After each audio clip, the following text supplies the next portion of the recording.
Baka napunulan din siguro ako.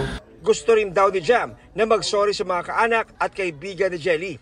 Pinapangako ko sa'yo na hindi na maulit to. And then sana,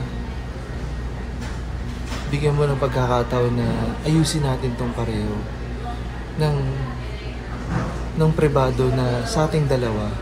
Nang tanungin ko naman kung wala na pong kasal na magaganap o matutuloy. Hindi na po matutuloy yung mga napag-usapan namin dahil po sa nangyari. Nung una pa lang naman po napatawad ka na si Jam. Pero tutuloy ko pa rin po yung kaso. Hindi po pwedeng napuno lang siya. Paano po pag pinagbigyan ko pa po siya ng second chance? Paano pag napuno po siya ulit sa akin? Gagawin niya ulit yon mas grabe pa. Respeto na lang din po sa magulang ko. Kasi sobrang na-trauma din po yung mama ko. Parang gabi-gabi po siya umiiyak. Ang DJ content creator na si Jelly Au. Yan ay matapos sumara siyang bugbugin ng kanyang fiancé na si Jam Ignacio ng dahilan.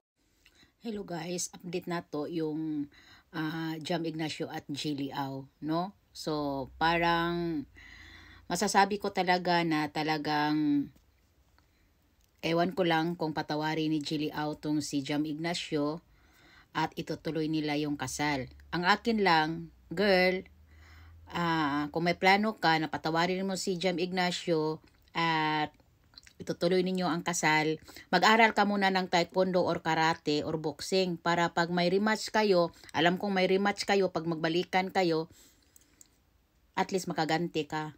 So, yan lang. Kasi paminsan-minsan kasi ang babae kasi, konting himas lang ng lalaki, lalo na pag may pagmamahal pa sa puso, talagang dalawang bagay lang naman talaga, yung lalaki nasaktan ka tapos balikan ka.